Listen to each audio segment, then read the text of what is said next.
Welcome to the Middle East edition of the Dr.Dish magazine. Dr. Dish and I will guide you through today's show. And I'm really pleased to be back after such a long time. And this is what you see in today's show. Watch everything on your home TV with the new Slingbox. We checked the new Coolstream Zee2 for you. And of course, Dr. Dish will be answering your questions. And we have an interview about the so-called cloud media player with Mr. Axel Bechler, the CEO of the company AXING. Do you know this situation? You are on vacation or on a business trip and really far away from home. You want to see your home TV channels, but you can't because they are not available. Or you want to have American TV and the free choice to turn the antenna to a specific satellite. You think it's impossible? Not with the Slingbox. We checked it out, and this is the result. With the Slingbox M1 it is possible to have your TV content always with you at any point in the world. That means you have access to your cable or satellite receiver and you get all channels you have at home worldwide. Of course, this is working with pay TV channels as well and with any cable or satellite provider. If you connect a hard disk drive to your receiver, you will also be able to access it directly. You can use content from any device, smartphone, tablet PC, media players like Amazon Fire TV or the Roku 3, and of course from a desktop PC. There are no monthly fees, after all it's your own devices at home. Nothing is easier and more useful. Always enjoy your favorite channels and movies anywhere in the world and without limits.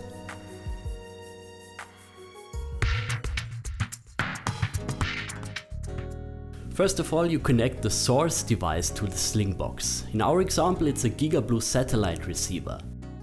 We use the enclosed composite cable for the connection. The needed inputs are on the back. Of course, you might use the composite inputs as well. There is no HDMI connection because all receivers only have one HDMI output port. And in most cases, this is already connected to the TV set. The next step is to add the Slingbox to your home network. You just need to connect a LAN cable, or you may use Wi-Fi with a 2.4 or 5 GHz range. Now you have a connection to the World Wide Web and the Slingbox is ready to stream all your favorite channels from your receiver. Last but not least, you set up a Slingbox account. Just follow the instructions on www.slingbox.com/m1 setup. The account normally contains an email address and a password. There you go, a login from any point in the world is possible at any time. It doesn't matter if you use a desktop computer or mobile devices like a smartphone. Of course there is an app for it, the Sling Player. Or you use media players like Amazon Fire TV, Google Chromecast or the Roku 3. Your favorite TV channels always and anywhere with you thanks to the Slingbox M1. Christian, you know the Slingbox very well. Do you have a typical example of use for us?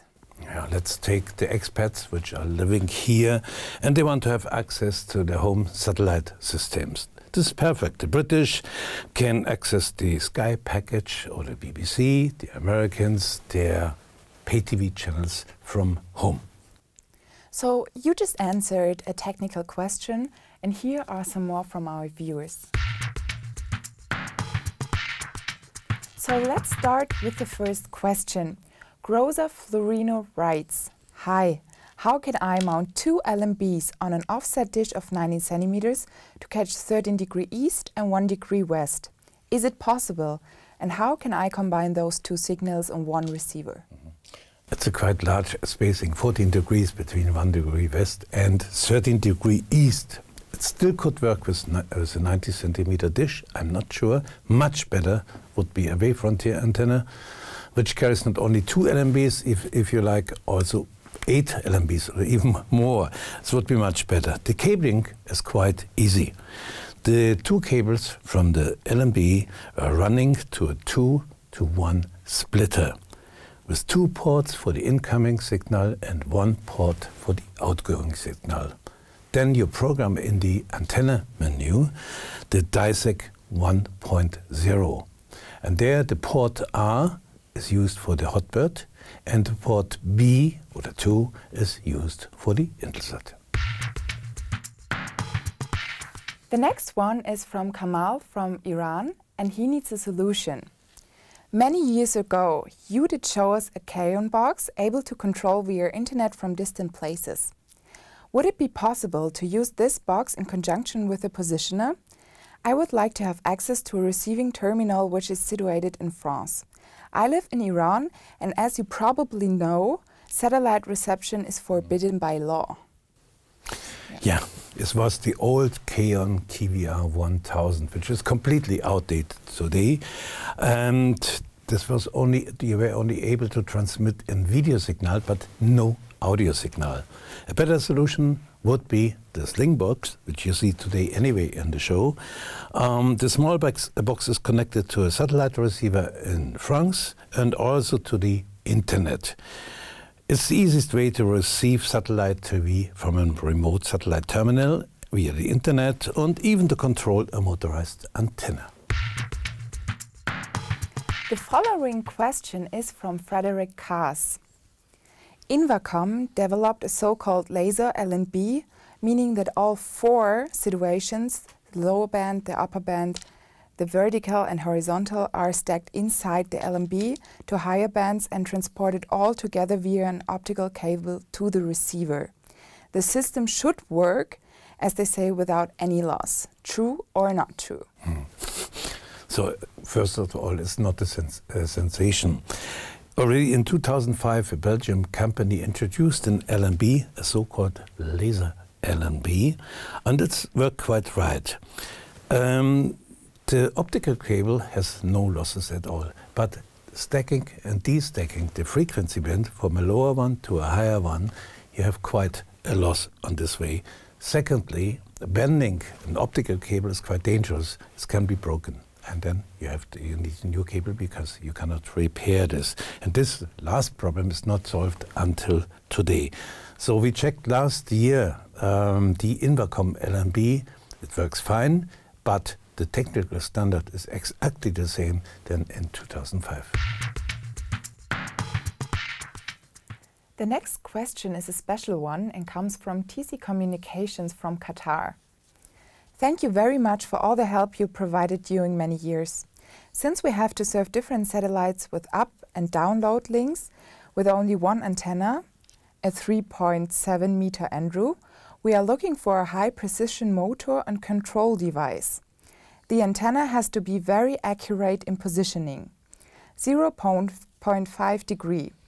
Could you give us some advice how to get hold of high quality positioner or an actuator for azimuth and elevation control? I hope you know what we are talking about.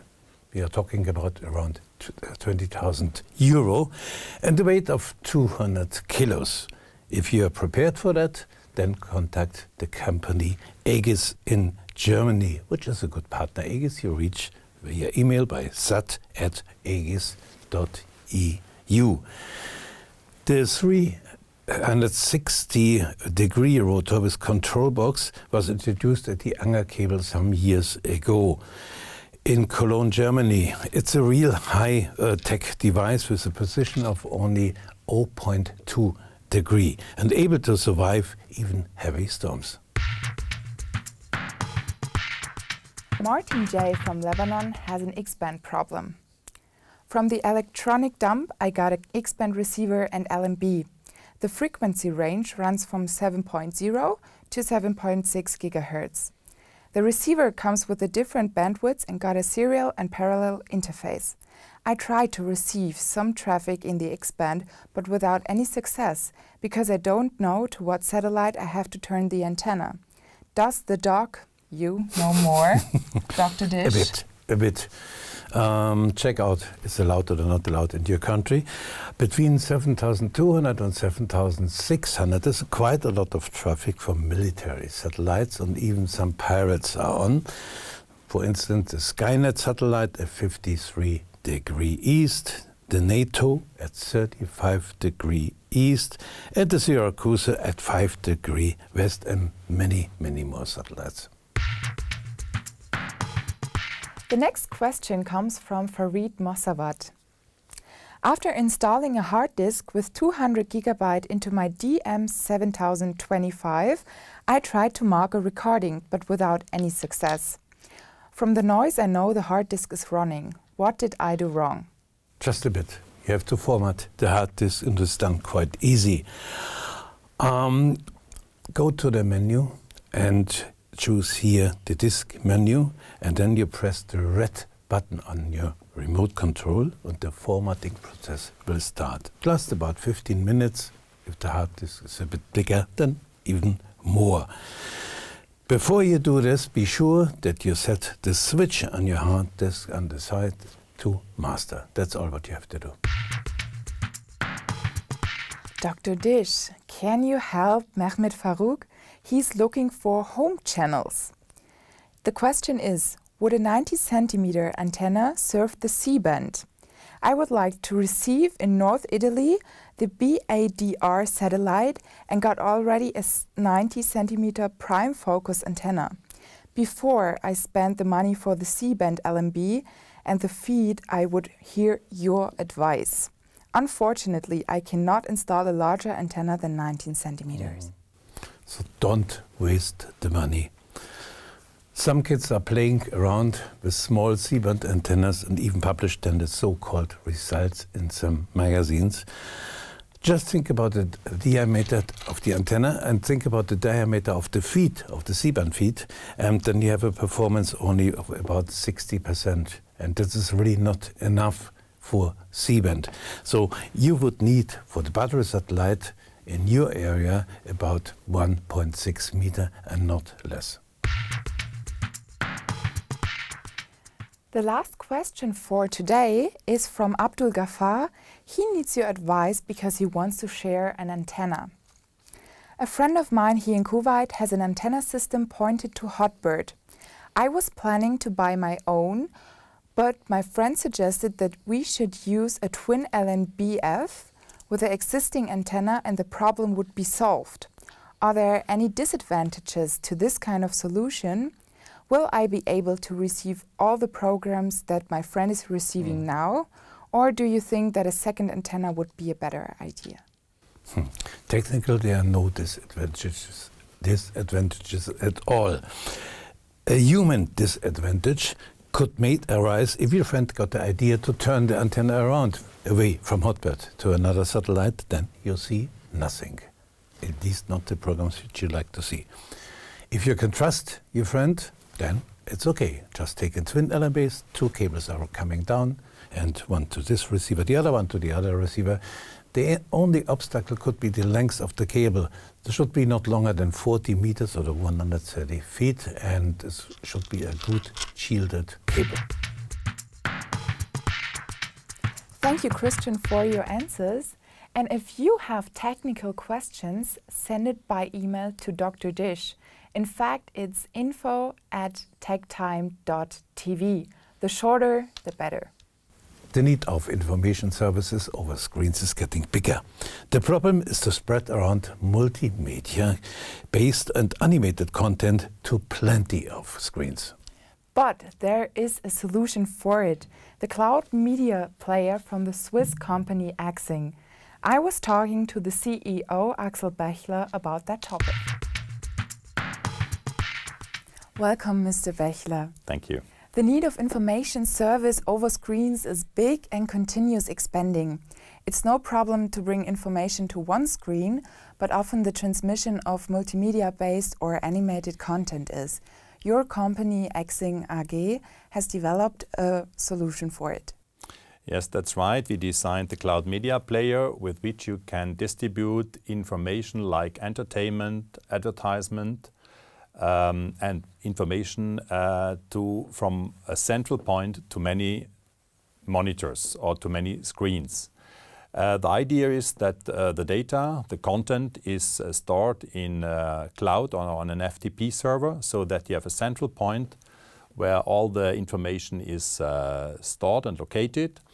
And the cloud media player is connected to the internet and has contact in this way to the stored content. On the other side, the output is connected to an Ethernet network. And in this Ethernet network, you have the many screens you want to fill with information. And the data which comes from the stored content is HDMI. It's converted to Ethernet. It's distributed through the internet network. And on the other hand side, you have this kind of receivers, and the receiver is converting it from Ethernet to HDMI. And so the many monitors and screens can play the content which is stored in the cloud. And how many receiving devices can you connect to the cloud media player at the same time? At the same time, the maximum are 127 receivers. 127 receivers will hardly be used, but you can use several players, because if you have different content in different divisions of your airport, of your train station, of the shopping mall, or wherever you use it, you need for each content an own media player, and so you can have different media players in one network. And as I said, the maximum would be 127 monitors. Yeah, but you need hardly 127. It's not very often that you need 127, yes. Yeah, and what kind of formats can the cloud media player work with? The cloud media player for videos, it can handle, for example, MPEG-2, MPEG-4, H.264 and other formats. And there's also possibility for slideshows, and slideshows are mainly, for slideshows mainly JPEG is used, but also other formats are possible. So quite a lot. And the cloud media player is able to manage contents from long distances. How does that work? Yeah, that's right. As I said, the content is stored in the cloud or on an FTP server. Inside this media player, there is a web-based software, which is very simple and intuitive. The idea is that the cloud media player takes the content which is in a certain directory of the FTP server or the cloud, and you can tell him just check every minute, every half an hour, or at 9 o'clock or at 12 o'clock. So you have different possibilities for time. So you are free on the time. And the big advantage is the content is in the cloud, so it's only on one place where it has to be managed, and it can take it from the cloud, which is anywhere on the world, and can take it according to the programmed schedule, can take it down, will store it on this little USB stick, and as soon as it is on the USB stick, it starts to stream it to the network, which is connected on the output side. To all the receiving devices which are connected. It knows its receivers. The cloud media player now knows its receivers, because every receiver has its own IP address, and it's stored in the cloud media player in this software. Yeah, and this thing is a web-based system. Yes. How safe is that? That's very safe, because the transmission of the data is absolutely safe and secured according to the latest technologies which are available in this field. Yeah, and the last question I have for you is, what kind of customers do you target with this cloud media player? The longer you think about it, the more ideas you get. You can have it on airports, you can have it on train stations, you can have it in shopping malls. Yeah. For example, gas stations. Every gas station nowadays has a shop, and you want to do some advertisement in the shop. You can do it in fitness centers to inform your customer about the lessons which are available. So you have so many possibilities where you can use it. I think there's a big field for this item. Yeah, that's what I see too. Thank you, Mr. Bechler, for the talk. That's my pleasure. Thank you. Thank you. A standard set-top box is limited to satellite TV and radio.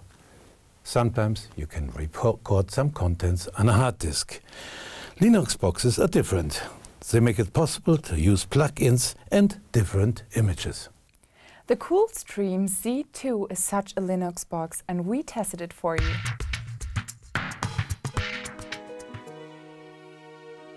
NeutrinoHD is amazing. The Coolstream receivers are working with this operating system. As you can guess, it's a twin tuner receiver in different variations. Besides the version with a satellite and a cable tuner, there also is a Zee2 with 2 cable tuners. A powerful A9 processor is in it. The Zee2 is exclusive black with red elements. An eye-catcher definitely is the OLED display in front of the box. On the left there is a USB port below the on-off button. On the right side there is one card reader. There is an optical SPDIF plug in the back and an IR connection as well to hide the receiver in a shelf. Both tuners are fixed. We tested the version with 1 satellite and 1 cable tuner and the one with 2 cable tuners. You can use older TVs with the Zee2 as well, a SCART connection is available. There also is an RJ11 and an RS232 interface. Underneath are HDMI and an eSATA port. Internet connection is best with LAN, Wi-Fi is possible by using an optional USB stick. There is even a CI slot on the very right and a power switch above to turn the Coolstream Zee2 completely off. This set-top box is working fully satisfying with the NeutrinoHD operating system. It's no problem to use it without any pre-knowledge. The menu button brings you to the main functions. The most important points are controllable by the colored buttons. Red for recordings. You can save a recording on a hard disk drive or a USB stick. The green button is for bouquet administration. Use an existing bouquet or add a new one. The yellow one is to open the timer list. It only needs a few seconds to set up and save a new timer. Push the blue button for multimedia. A movie and audio player is able to play content from USB sticks, YouTube videos or online radio. In settings you can modify important things, for example for the channel list, like channel hopping in one bouquet or permanent channel numbers. Of course you can test the network integration as well. By pushing the EPG button on the remote control you see a clear display of current and upcoming shows. Choose a show and you can easily set the timer with the red button for it. If a hard disk drive or a USB stick is connected, you can record it directly. In contrast to some Enigma 2 boxes, timeshift is working immediately with NeutrinoHD and without any issues. All in all, the Coolstream Zee2 is a successful and reliable twin receiver for satellite and cable. There are no problems with the operating system NeutrinoHD at the first handling. It is very easy to get along with it. In addition, you get a great value for little money. So this already is the end of the show for today. If you have questions or like to comment the show, send us an email to info@techtime.tv. Thank you for watching and bye for now. Thanks that you were with us. We are looking forward to your comments and ideas. Bye-bye. See you next time.